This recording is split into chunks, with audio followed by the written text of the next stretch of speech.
പുറത്തുവന്ന exit poll ഫലങ്ങൾക്ക് പിന്നാലെയുള്ള ആത്മവിശ്വാസ പ്രകടനത്തോടൊപ്പം മുഖ്യമന്ത്രി ചർച്ചകളും കൂടുതൽ സജീവമാക്കി UDF. മുഖ്യമന്ത്രി സ്ഥാനത്തേക്ക് VD സതീശനെ പരസ്യമായി പിന്തുണച്ചുകൊണ്ട് പാണക്കാട് സാദിഖ് അലി ശിഹാബ് തങ്ങൾ രംഗത്തെത്തി. തെരഞ്ഞെടുപ്പിനെ സ്വാധീനിച്ച നേതാക്കളിൽ KC വേണുഗോപാൽ ഒന്നാമത് എന്ന പോൾ മന്ത്ര ഏജൻസിയുടെ സർവേയും ഇതിനിടെ ചർച്ചയായി. എന്നാൽ മുഖ്യമന്ത്രി ചർച്ചകളെ തള്ളിക്കൊണ്ടും എക്സിറ്റ് പോൾ ഫലങ്ങളിൽ ആത്മവിശ്വാസം പ്രകടിപ്പിച്ചുകൊണ്ടുമായിരുന്നു KC വേണുഗോപാൽ അടക്കമുള്ള കോൺഗ്രസ് നേതാക്കളുടെ പ്രതികരണം. അതേസമയം പുറത്തുവന്ന സർവേകളിൽ UDF തരംഗമില്ലാത്തതിൽ പ്രതീക്ഷയർപ്പിക്കുകയാണ് LDF ക്യാമ്പ്. ഭൂരിപക്ഷം സർവേകളും ഇടതിന് പ്രവചിക്കുന്ന 60 മുതൽ 70 വരെ സീറ്റിന് പുറമെ കടുത്ത മത്സരമുള്ള ഏതാനും സീറ്റുകൾ കൂടി തങ്ങൾക്ക് അനുകൂലമായി മറിയുമെന്നുമാണ് LDF പ്രതീക്ഷിക്കുന്നത്. ഇതിനിടെ ബേപ്പൂരിൽ തോറ്റാൽ മൊട്ടയടച്ച് കമ്മലിടുമെന്ന രസകരമായ പ്രസ്താവനയുമായി UDF സ്ഥാനാർത്ഥി PV അൻവറും രംഗത്തെത്തി. എക്സിറ്റ് പോൾ ഫലങ്ങളെതിരായിട്ടും LDF ക്യാമ്പ് ആത്മവിശ്വാസം പുലർത്തുന്നത് എന്തുകൊണ്ട് കാണാം. RDX rap.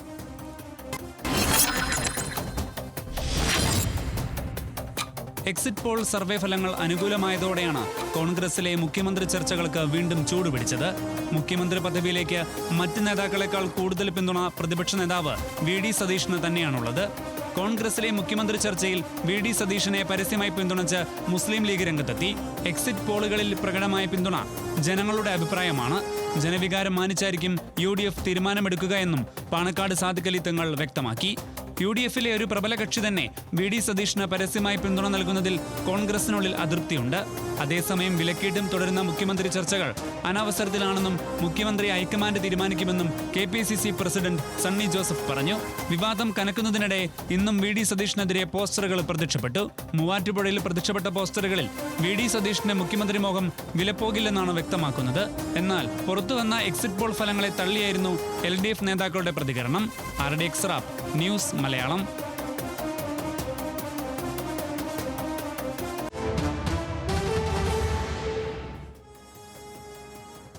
കോൺഗ്രസിലെ മുഖ്യമന്ത്രി ചർച്ചകൾക്കിടെ VD സതീശന് പരസ്യ പിന്തുണ നൽകിക്കൊണ്ടായിരുന്നു മുസ്ലിം ലീഗ് നേതാക്കളുടെ പ്രതികരണം. സതീശന് ലഭിക്കുന്ന പിന്തുണ ജനങ്ങളുടെ അഭിപ്രായമാണെന്നും ജനവികാരം UDF കണക്കിലെടുക്കുമെന്നും പാണക്കാട് സാദിഖ് അലി ശിഹാബ് തങ്ങൾ ഇന്ന് പറഞ്ഞു. മുഖ്യമന്ത്രി സ്ഥാനത്തേക്ക് ഏറ്റവും അധികം പിന്തുണ കിട്ടിയിരിക്കുന്നത് VD സതീശനാണ്. കോൺഗ്രസിൽ അത് ജനവികാരമാണെന്ന് തോന്നുന്നുണ്ടോ? അതെ, അതങ്ങനെ തന്നെയാണല്ലോ. ആളുകൾ ആ രീതിയിൽ വിധി എഴുതുന്നു. ആളുകളുടെ അഭിപ്രായം അതാണ് എന്നാണ് എനിക്ക് തോന്നുന്നത്.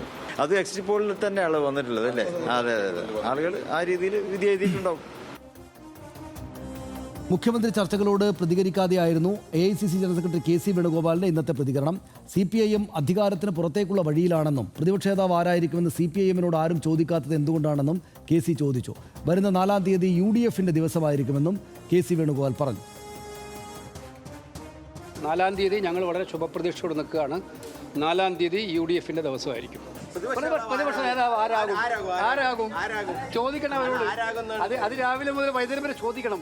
ഈ കഴിഞ്ഞ 10 കൊല്ലമായിട്ട് ഭരിച്ച മാർക്സിസ്റ്റ് പാർട്ടിയുടെ ഗവൺമെന്റ് അധികാരത്തിൽ നിന്നും പുറത്തേക്കുള്ള വഴിയിലാണ്.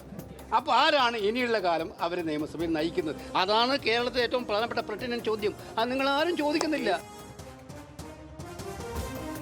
എന്നാൽ കോൺഗ്രസിൽ മുഖ്യമന്ത്രി ചർച്ചകൾ നടക്കുന്നില്ല എന്ന അഭിപ്രായമാണ് കോൺഗ്രസ് നേതാക്കൾ ചിലർ പങ്കുവച്ചത്. ചർച്ചകൾ മാധ്യമ സൃഷ്ടിയാണെന്നും മുഖ്യമന്ത്രി ആരാകുമെന്ന് ഹൈക്കമാൻഡാണ് തീരുമാനമെടുക്കുന്നതെന്നും സണ്ണി ജോസഫ് പറഞ്ഞു.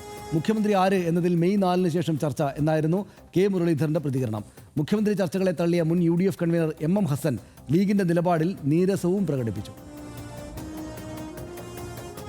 എല്ലാ ഭാഗങ്ങളും കണക്കിലെടുത്തുകൊണ്ട് കോൺഗ്രസിലെ വിജയിച്ചു വരുന്ന MLA-മാരുടെ അഭിപ്രായം ഹൈക്കമാൻഡ് ആരായും ഹൈക്കമാൻഡാണ് അന്തിമമായിട്ടുള്ള തീരുമാനം പ്രഖ്യാപിക്കും. എല്ലാ ജനങ്ങളുടെ അഭിപ്രായങ്ങളും കോൺഗ്രസ് നേതൃത്വം എല്ലാവരെയും ശക്തമായിട്ട് പരിഗണിക്കും. പരിശോധിച്ച് തന്നെ ഉചിതമായിട്ടുള്ള തീരുമാനമുണ്ട്. ഏതായാലും ഞാൻ പറഞ്ഞ 4-ാം തീയതി കഴിഞ്ഞിട്ട് നമുക്ക് ആര് മുഖ്യമന്ത്രിയാവണമെന്നുള്ള കാര്യമൊക്കെ അന്ന് ചർച്ച ചെയ്താൽ മതിയല്ലോ. ഇന്ന് തന്നെ ചർച്ച ചെയ്യേണ്ട ആവശ്യമൊന്നുമില്ലല്ലോ. സമയമുണ്ട് ധാരാളം. അതൊക്കെ ലീഗുകാരോട് ചോദിക്കേണ്ട കാര്യം എന്നോട് ചോദിച്ചാൽ എനിക്ക് അങ്ങനെ പറയാൻ പറ്റും. ഈ സോഷ്യൽ മീഡിയയിൽ വരുന്ന വാർത്തകളെല്ലാം വിശ്വസിച്ച് പ്രതികരിക്കാൻ പോകുന്ന ആളുകളാണ് വിഡ്ഢികളായിത്തീരുന്നത്. ഇതിനിടെ മുഖ്യമന്ത്രി പദവിയിലേക്കുള്ള VD സതീശന്റെ യാത്രയ്ക്ക് തടയിടാൻ കോൺഗ്രസിലെ KC വേണുഗോപാൽ, K സുധാകരൻ ഗ്രൂപ്പുകൾ ഒന്നിച്ചതായി പ്രതിപക്ഷ നേതാവിന്റെ സമൂഹ മാധ്യമ അക്കൗണ്ടുകൾ കൈകാര്യം ചെയ്യുന്ന വിമല ബിനു ന്യൂസ് മലയാളത്തോട് വെളിപ്പെടുത്തി. തനിക്കെതിരായ അപവാദ പ്രചരണം ഇതിന്റെ ഭാഗമാണെന്നും വിമല പറഞ്ഞു. KC വരണം എന്നുള്ള ക്യാമ്പയിൻ കൊണ്ടുവന്നത് KS-ഉം KS-ന്റെ ഈ എന്നെ ആക്രമിക്കുന്ന ടീമും കൂടിയാണ്. അവന്മാര് സ്ഥിരം വീടിക്കെതിരെ പ്രതിപക്ഷ നേതാവിനെതിരെ സ്ഥിരം സമൂഹ മാധ്യമങ്ങളിൽ എഴുതുന്ന ഗുണ്ടകളാണ് ഇവന്മാരെല്ലാം. സൈബർ ആക്രമണം 2 ആഴ്ചയായിട്ട് എനിക്കെതിരെ ഉണ്ട്. ഞാൻ അതിനെതിരെ പോലീസിൽ പരാതി കൊടുത്തിട്ടുണ്ട്. എക്സിറ്റ് പോൾ ഫലങ്ങളിൽ UDF തരംഗം പ്രകടമല്ലാത്തതിൽ പ്രതീക്ഷ അർപ്പിച്ചായിരുന്നു LDF നേതാക്കളുടെ പ്രതികരണം. സർക്കാരിനെതിരെ ഭരണവിരുദ്ധ വികാരം പ്രകടമല്ല എന്ന് MV Govindan, TP Ramakrishnan, AK ബാലൻ എന്നിവർ വ്യക്തമാക്കി. എക്സിറ്റ് പോളിലല്ല, എക്സാറ്റ് പോളിലാണ് വിശ്വാസമെന്ന് PM മുഹമ്മദ് റിയാസും പ്രതികരിച്ചു. യഥാർത്ഥത്തിൽ ഇടതുപക്ഷ ജനാധിപത്യ മുന്നണിക്ക് നല്ല സാധ്യതയാണ് ഈ സർവേ റിപ്പോർട്ടിൻ്റെ ഭാഗമായിട്ട് അധികാരത്തിൽ വരാൻ ഉള്ള സാധ്യത. ഗവൺമെൻറ് വിരുദ്ധ വികാരമില്ല. കേരളത്തിലെ മുഖ്യമന്ത്രിയാവാൻ സാധ്യതയുള്ള ഏറ്റവും പ്രമുഖനായ നേതാവ് പിണറായി വിജയനാണ്. എക്സിറ്റ് പോളിൻ്റെ ഭാഗമായി വന്നു ചേർന്നിട്ടുള്ള ഒരു നിലപാട് കേരളത്തിൻ്റെ യഥാർത്ഥ വിധിയുമായി ബന്ധപ്പെടുന്നതല്ല എന്നതാണ് എൻ്റെ അഭിപ്രായം. ഇക്കാര്യത്തിലൊന്നും ഒരു പ്രശ്നവും സംശയങ്ങളും വേണ്ടല്ലോ. 4-ാം തീയതി ഒരു ഉച്ചവരെ കാത്തിരുന്നാൽ മതിയല്ലോ. കേരളത്തിലെ ഗവൺമെൻറ്റിനെതിരായി ഒരു രൂപത്തിലുമുള്ള വികാരം എവിടെയുമില്ല. പിന്നെ എന്തിന് ഇടതുപക്ഷ ജനാധിപത്യ മുന്നണിയെ കേരള ജനത വെറുക്കണം? പൊതുവെ ഇടതുപക്ഷ ജനാധിപത്യ മുന്നണിക്ക് അനുകൂലമാണ് സാഹചര്യം. അപ്പോൾ ഇത്ര ആത്മവിശ്വാസത്തോടു കൂടി പറയാൻ വേണ്ടി പറ്റുന്നത് ഞങ്ങൾ ജനങ്ങളിൽ അർപ്പിച്ച വിശ്വാസം, അത് എല്ലാ ജനവിഭാഗങ്ങളും ഇടതുപക്ഷത്തോടൊപ്പം നിന്നിട്ടുണ്ട്. കോൺഗ്രസിലെ മുഖ്യമന്ത്രി ചർച്ചകളിൽ ലീഗ് അഭിപ്രായം പറയാൻ പാടില്ലായിരുന്നുവെന്ന് SNDP യോഗം ജനറൽ സെക്രട്ടറി വെള്ളാപ്പള്ളി നടേശൻ പറഞ്ഞു. മുഖ്യമന്ത്രിയാവാൻ കോൺഗ്രസിൽ അഭ്യാസമാണെന്നും 3 പേർ ഇതിനായി പരവശപ്പെട്ട് നടക്കുന്നുവെന്നും വെള്ളാപ്പള്ളി പരിഹസിച്ചു. കോൺഗ്രസിനകത്ത് പിടിവലി നടത്തുമ്പോൾ ലീഗുകാർ ഇന്നാളാകണമെന്ന് പറയുമ്പോൾ അവർ പിടിവലി നടത്തുകയല്ല, അത് കക്ഷി ചേർന്നത്. സതീശനാകണമെന്ന് മുസ്ലിം കാര്യത്തിൽ പറയാൻ അവർക്ക് പറയാൻ കൊള്ളാമോ? പിന്നെ കോൺഗ്രസിനകത്തിന് 3 പേര് ഭയങ്കര പിടിവലിയാണ്. ഓരോരുത്തർ ഹോമം നടത്തുന്നു, തുലാഭാരം നടത്തുന്നു, വഴിപാട് നടത്തുന്നു, അഭിഷേകം നടത്തുന്നു. എന്തൊരു അഭ്യാസങ്ങളാണ്. ഫ്ലക്സ് വയ്ക്കുന്നത്. ഇതൊക്കെ ഭരണത്തിൽ വന്നാൽ എന്തായാലും ശരി ഇടിയുടെ പടയനെയായിരിക്കും പരസ്പരം അധികാരത്തിന്. ബേപ്പൂരിൽ തോറ്റാൽ മൊട്ടയടിച്ച് കമ്മലിടുമെന്ന രസകരമായ പ്രസ്താവനയുമായി PV അൻവറും ഇന്ന് രംഗത്ത് വന്നു. മൊട്ടയടിച്ച് മിഠായി തെരുവിലൂടെ റെയിൽവേ സ്റ്റേഷൻ വരെ നടക്കും എന്നായിരുന്നു അൻവറിന്റെ പ്രതികരണം. തോറ്റാൽ മുഹമ്മദ് റിയാസ് മൊട്ടയടിക്കുമോ എന്നും അൻവർ ചോദിച്ചു. ബേപ്പൂരിൽ ഞാൻ പരാജയപ്പെട്ടാൽ കിഡ്സൺ കോർണർ തൊട്ട് നമ്മുടെ റെയിൽവേ സ്റ്റേഷൻ വരെ ഞാൻ മൊട്ടയടിച്ചിട്ട് കാതിൽ 2 കമ്മലിട്ട് നടക്കാം. മുഹമ്മദ് റിയാസിനെ വെല്ലുവിളിക്കുക. മൊട്ടയടിച്ച് കാതിൽ 2 കമ്മലുമിട്ട് കിഡ്സൺ കോർണറിൽ നിന്ന് ആരംഭിച്ച് മിഠായി തെരുവിലൂടെ കോഴിക്കോട് റെയിൽവേ സ്റ്റേഷൻ വരെ പോകാൻ തയ്യാറാണ്. മുഹമ്മദ് റിയാസ് കമ്മലിടണ്ട, മൊട്ടടിക്കാൻ തയ്യാറുണ്ടോ? വെല്ലുവിളിയാണ്. ഇത് കേട്ടപ്പോൾ എനിക്ക് അൻവർ തോക്കട്ടെ എന്ന ആഗ്രഹമുണ്ടായി. എന്താണെന്ന് വെച്ചാൽ നമുക്ക് ഡ്രോണൊക്കെ ഇട്ടിട്ട് നന്നായിട്ട് നടന്നു പോകുന്നത് നന്നായിട്ട് ലൈവ് ചെയ്യാം. പക്ഷേ അതൊന്നുമില്ല. കാരണം പൊന്നാനിയിൽ തോറ്റാൽ ഞാൻ രാഷ്ട്രീയത്തിൽ നിന്ന് എല്ലാ കാലത്തും വിട്ടു നിൽക്കുമെന്ന് അന്ന് പ്രഖ്യാപിച്ച ആളാണ്. അത് കഴിഞ്ഞിട്ട് എന്തെല്ലാം രാഷ്ട്രീയ നാടകങ്ങളിൽ അദ്ദേഹം മുഖ്യ കഥാപാത്രമായി. ഇപ്പം ഇലക്ഷൻ റിസൾട്ട് 4-ാം തീയതി വന്നു കഴിഞ്ഞാൽ വലിയ സംഭവങ്ങൾ ഉണ്ടാകുമ്പോൾ ഇന്നിപ്പോൾ ടുഡേസ് ചാണക്യയുടെ അതെന്തുകൊണ്ട് അവരത് കൊടുത്തില്ലെന്ന് തോന്നുന്നു അല്ലേ? നമ്മുടെ ഇതിനെ ടീം കൊടുത്തില്ലെന്ന് തോന്നുന്നു. ടുഡേസ് ചാണക്യയുടെ കൂടെ സർവേ വന്നപ്പോൾ അങ്ങേയറ്റം വലിയ അത്ഭുതകരമായിട്ടുള്ള റിസൾട്ടായിരിക്കും വരിക. ഇഞ്ചോടിഞ്ച് പോരാട്ടമാണ് നടക്കുക എന്നുള്ള തോന്നലുണ്ടായല്ലോ. സ്വാഭാവികമായിട്ട് ഇപ്പോൾ നമ്മൾ അന്നേരത്ത് അയ്യോ അൻവർ ജയിച്ചോ തോറ്റോ അദ്ദേഹം മൊട്ടയടിച്ചോ എന്ന് നോക്കാൻ സമയമില്ലാത്ത വിധം മറ്റ് സംഭവങ്ങൾ കറങ്ങിത്തിരിഞ്ഞ് വരും. UDF ജയിക്കുകയാണെങ്കിൽ മുഖ്യമന്ത്രി സ്ഥാനത്തേക്ക് അടിയായിരിക്കും.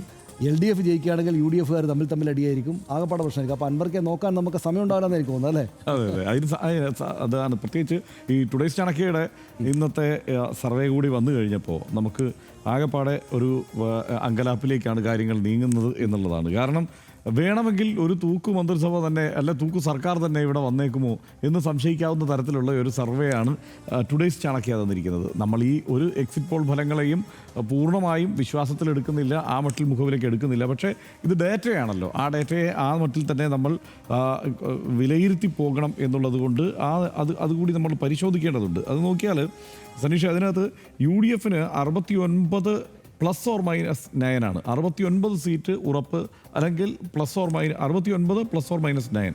അതായത് വിജയത്തോട് അടുത്ത് നിൽക്കുന്നത് UDF ആണ് ഈ സർവേയിലും.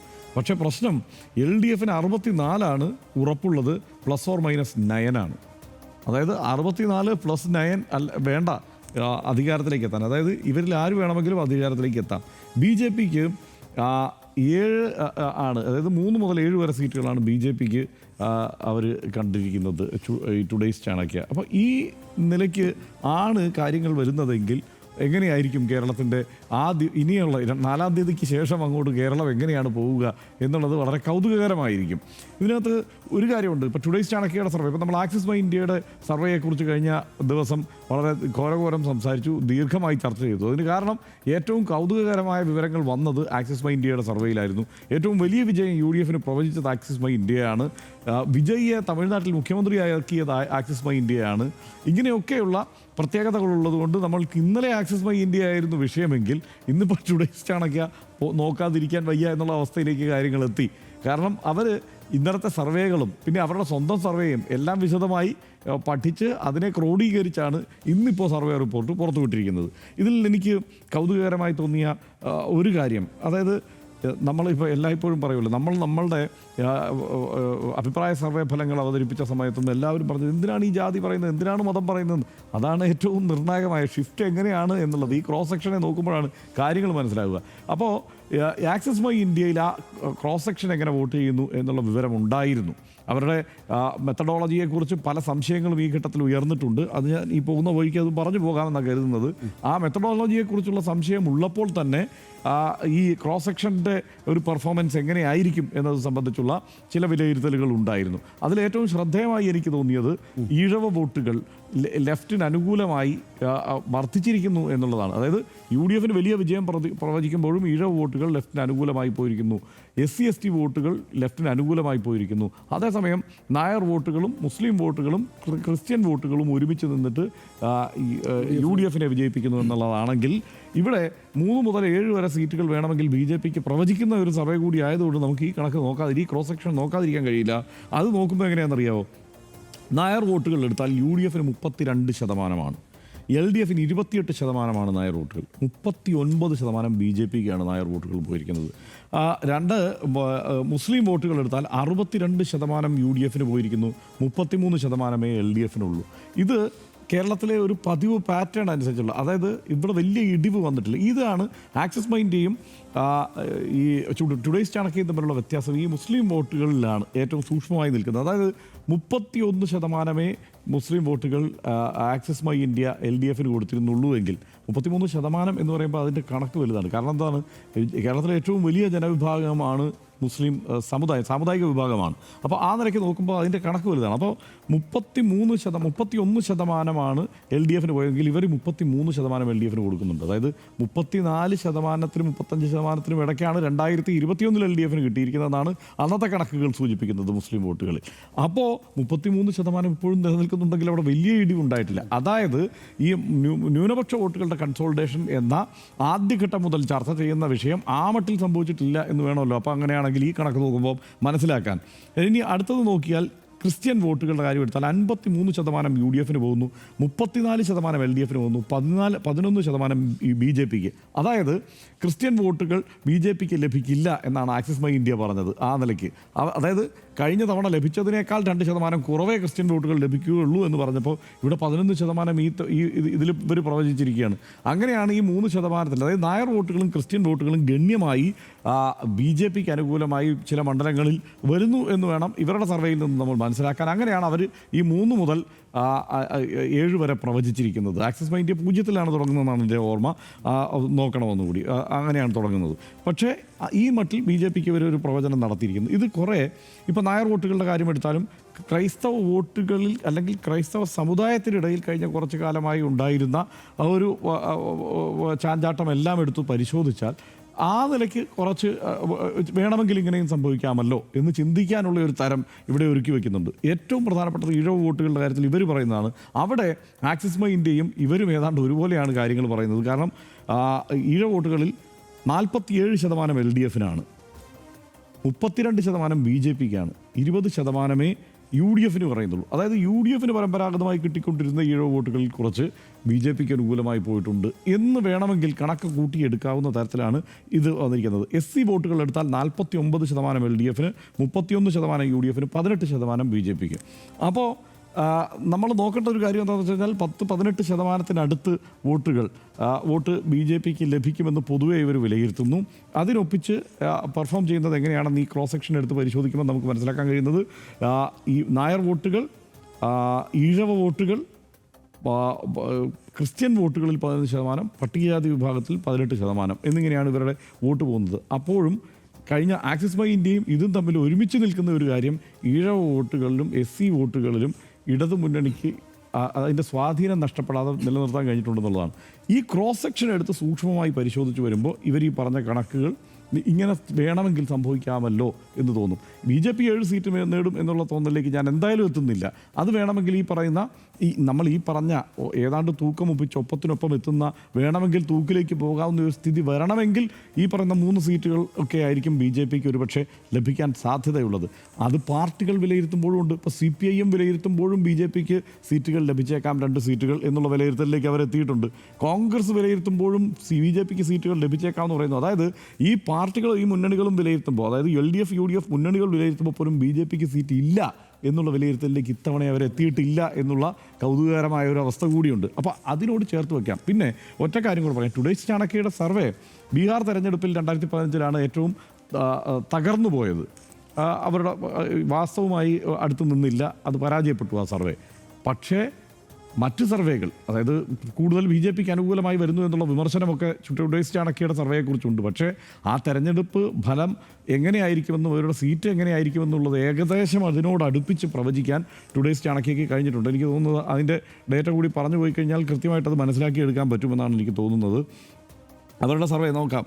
2014 ലോക്സഭാ തെരഞ്ഞെടുപ്പിൽ NDAക്ക് 340 സീറ്റാണ് ടുഡേയ്സ് ചാണക്യ പ്രവചിച്ചത്. കിട്ടിയത് 336 സീറ്റാണ്. അതായത് വളരെ തൊട്ടടുത്തുള്ള ഒരു പ്രവചനമാണ് അവർ നടത്തിയത്. 2015 ബീഹാർ തെരഞ്ഞെടുപ്പിൽ 155 NDAക്ക് പറഞ്ഞത്. പക്ഷേ NDAക്ക് 58 കിട്ടിയുള്ളൂ. അത് വലിയ പരാജയമായിരുന്നു ആ സർവേ. 2019 ലോക്സഭാ തെരഞ്ഞെടുപ്പിൽ 350 സീറ്റ് NDAക്ക് പറഞ്ഞു, 353 സീറ്റ് കിട്ടി. കൃത്യം അടുത്ത് ഒരു കണക്ക് പറയാൻ കഴിഞ്ഞു. 2021 കേരളത്തിലെ നിയമസഭാ തെരഞ്ഞെടുപ്പിൽ 93 മുതൽ 111 സീറ്റ് വരെയാണ് LDFന് പ്രവചിച്ചത്. 99 സീറ്റ് കിട്ടി. അതും കൃത്യമായിരുന്നു ഏകദേശം. പശ്ചിമ ബംഗാൾ 2021 തൃണമൂൽ കോൺഗ്രസിന് 180 പറഞ്ഞു, 213 കിട്ടി. അതായത് പറഞ്ഞതിനേക്കാൾ കുറച്ചുകൂടി കൂടുതൽ കിട്ടി. എങ്കിലും ഏതാണ്ട് അടുത്തൊപ്പിച്ച് അവർക്ക് പറയാൻ കഴിഞ്ഞു എന്നുള്ളത് വാസ്തവമാണ്. അപ്പോൾ അതുകൊണ്ട് ഈ 2 സർവേയും നമ്മൾ ശ്രദ്ധയോടെ കാണണം. അതിൽ പക്ഷേ ആക്സിസ് ബൈ ഇന്ത്യയുടെ സർവേയിലുള്ള ഒരു പ്രശ്നം എന്താണെന്ന് വെച്ചാൽ അവരുടെ മെത്തഡോളജി പറഞ്ഞതോടെ അത് തകർന്നു. കാരണം അസാധ്യമായ ഒരു മെത്തഡോളജിയിലൂടെയാണ് അവർ ഈ ഡേറ്റ കണ്ടെത്തിയിരിക്കുന്നത്. കേരളത്തിലെ 140 മണ്ഡലങ്ങളിൽ നിന്നും 23,000 സാമ്പിളുകൾ എടുക്കാനായിട്ട് അവർ നിസ്സാര സമയമേ ചെലവഴിച്ചിട്ടുള്ളൂ. അതായത് മനുഷ്യസാധ്യമല്ലാത്ത ഒരു കാര്യമാണ് അവർ പറഞ്ഞു വെച്ചിരിക്കുന്നത് എന്നുള്ളതുകൊണ്ട് അതിലെനിക്ക് അത്ര വിശ്വാസം പോരാ. അതിനേക്കാൾ എനിക്ക് വിശ്വാസം ഇപ്പോൾ ടുഡേയ്സ് ചാണക്യയെ തന്നെ. അതായത് ഇന്നലെ നമ്മൾ പറഞ്ഞെടുത്ത് തന്നെയാണ് ഹർഷ കാര്യങ്ങൾ. അതായത് വിശദമായിട്ട് ഹർഷം പറഞ്ഞല്ലോ. അതായത് ടുഡേയ്സ് ചാണക്യയുടെ സർവേ റിപ്പോർട്ട് കൂടെ വന്നതോടുകൂടി നമ്മൾ ഇന്നലെ പറഞ്ഞ കാര്യം അങ്ങനെ തന്നെ നിൽക്കുകയാണ്. അതായത് ഇത് UDFന് അഭിമാനകരമായിട്ടൊരു വിജയമുണ്ടാകും എന്ന പ്രവചനം എന്തായാലും ഉണ്ടായിട്ടില്ല.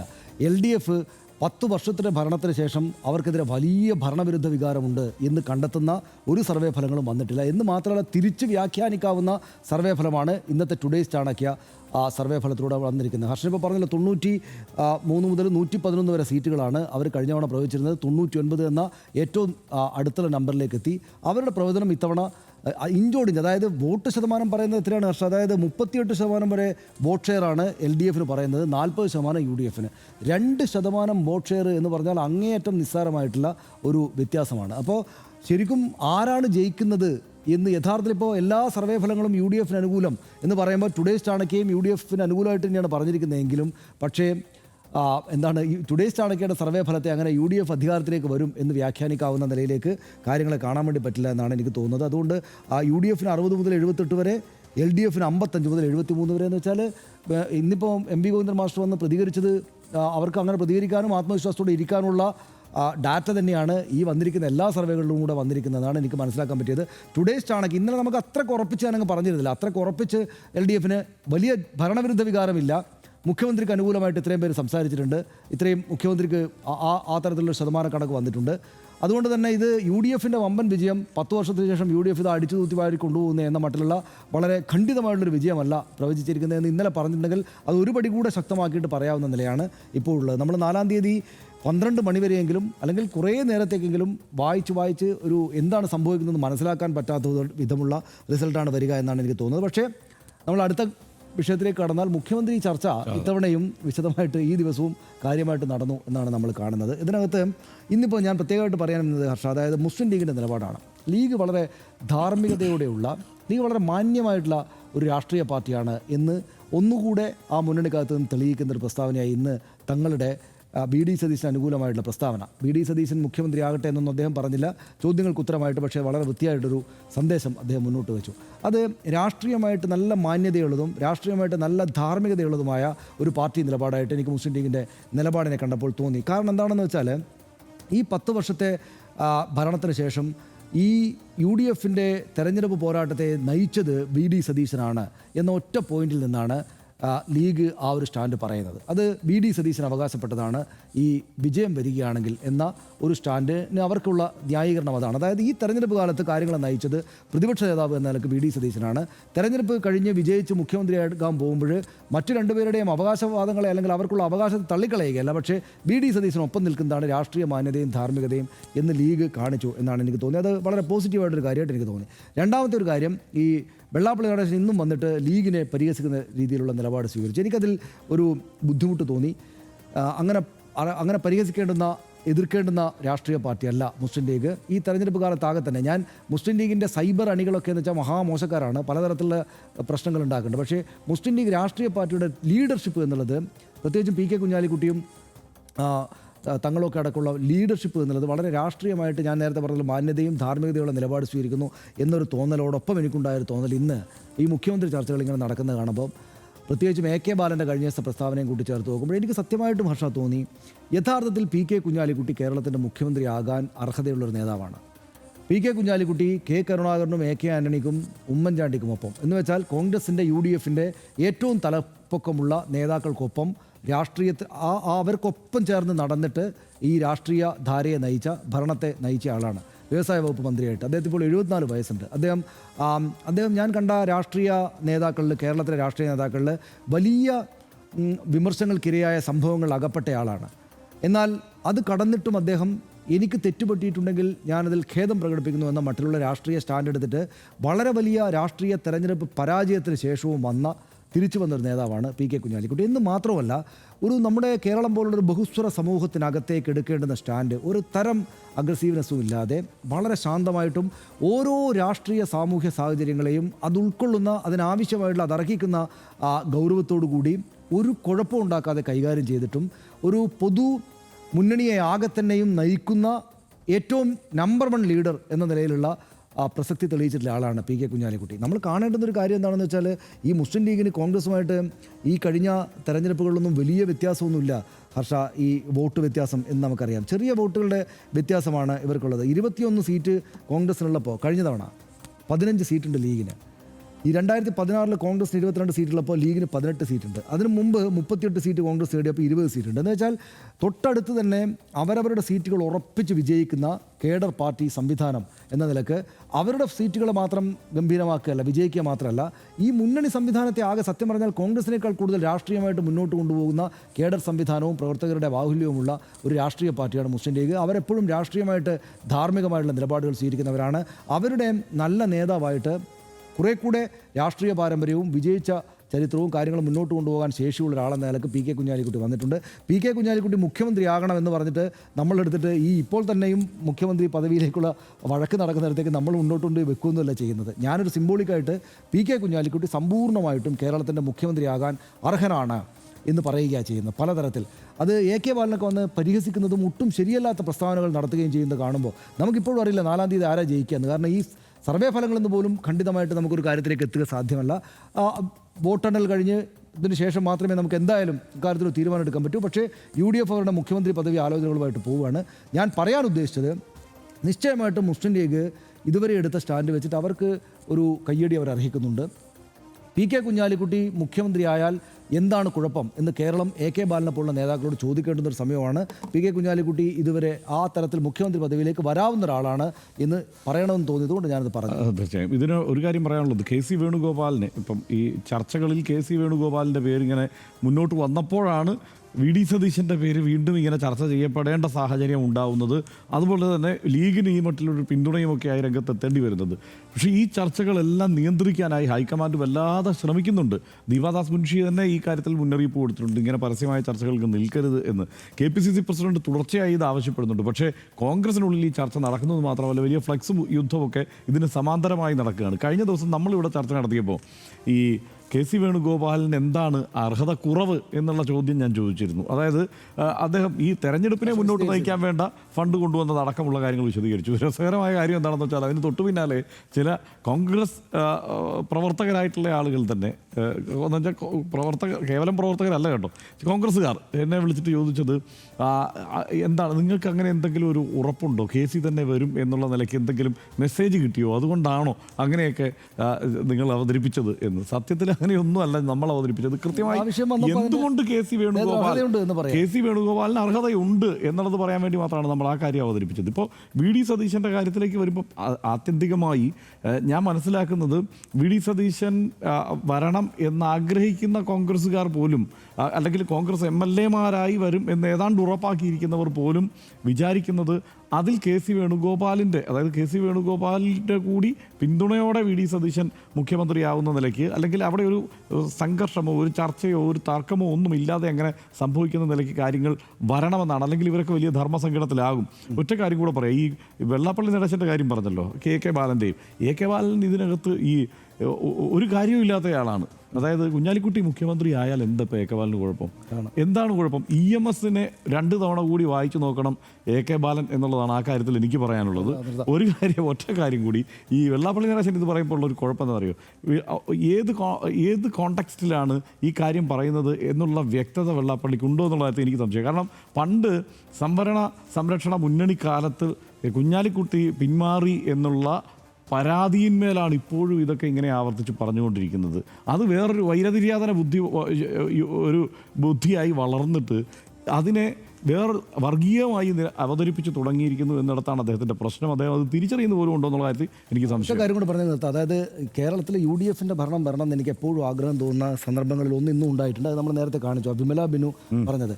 അതായത് K. സുധാകരൻ്റെ ഗ്രൂപ്പിലെ ഗുണ്ടകൾ എനിക്കെതിരെ ആക്രമണം നടത്തുകയാണ് എന്ന് V.D. സതീശൻ്റെ സോഷ്യൽ മീഡിയ കാര്യങ്ങൾ കൈകാര്യം ചെയ്യുന്ന ഒരാൾ പറഞ്ഞു എന്ന് വെച്ചാൽ, ഇതാണ് തെരഞ്ഞെടുപ്പിൽ UDF വിജയിക്കുകയാണെങ്കിൽ ഉണ്ടാവുക എന്ന മനോഹരമായ സാഹചര്യമാണ് രാഷ്ട്രീയം ശ്രദ്ധിക്കുന്ന ആളുകൾക്ക് മുമ്പ്. രാഷ്ട്രീയം എപ്പോഴും ഇങ്ങനെ ചൂടായി നിൽക്കുന്നതാണല്ലോ നമുക്ക് ശ്രദ്ധിക്കുന്ന ആളുകൾക്ക് കൗതുകം ഉണ്ടാകാൻ കാരണം. അപ്പോൾ അതുകൊണ്ട് അത്തരം കാര്യം കൂടെ ഉണ്ട്. അതിൻ്റെ കൂടെ കേരളം UDF-നൊപ്പം എന്ന എക്സിറ്റ് പോൾ ഫലങ്ങൾ വന്നതോടെ അത്യാവേശത്തിലാണ് UDF ക്യാമ്പ്. 10 വർഷം പ്രതിപക്ഷത്തിരുന്ന UDF-ന് ആശ്വസിക്കാൻ വക നൽകുന്നതാണ് പുറത്തു വന്ന എക്സിറ്റ് പോളുകളെല്ലാം. ഇതിനിടെ ഇതുവരെ മുഖ്യമന്ത്രി ചർച്ചകളിൽ പങ്കാളിയാകാതിരുന്ന മുസ്ലിം ലീഗ് നേതാക്കളും ഇന്ന് പരസ്യമായി തങ്ങളുടെ അഭിപ്രായം പങ്കുവെക്കുന്നത് നാം കണ്ടു. ജനവികാരം എന്ന പേരിൽ ലീഗ് V.D. സതീശന് നൽകുന്ന ഈ പരോക്ഷ പിന്തുണ UDF-ന്റെ മുഖ്യമന്ത്രി ആരെന്ന കാര്യത്തിലുള്ള തീരുമാനത്തിൽ നിർണായകമാകും. കോൺഗ്രസ് ഹൈക്കമാൻഡാണ് മുഖ്യമന്ത്രിയുടെ കാര്യത്തിൽ അന്തിമ തീരുമാനമെടുക്കുന്നതെങ്കിലും ലീഗിൻ്റെ സ്വാധീനം അവിടെ പ്രകടമാകുമെന്ന കാര്യത്തിൽ തർക്കമില്ല. ഹൈക്കമാൻഡിലെ പ്രധാനിയായ KC വേണുഗോപാലിൻ്റെ കടന്നുവരവാണ് മുഖ്യമന്ത്രി ചർച്ചകളെ കുഴപ്പിക്കുന്നത്. മുതിർന്ന നേതാക്കളോട് ഏറെ അടുപ്പം പുലർത്തുന്ന രമേശ് ചെന്നിത്തലയും വിട്ടുകൊടുക്കാതെ മുന്നിൽ തന്നെയുണ്ട്. എന്താകും സംഭവിക്കുക എന്ന് നമുക്ക് മെയ് 4-ന് ശേഷം തന്നെ കാണാം.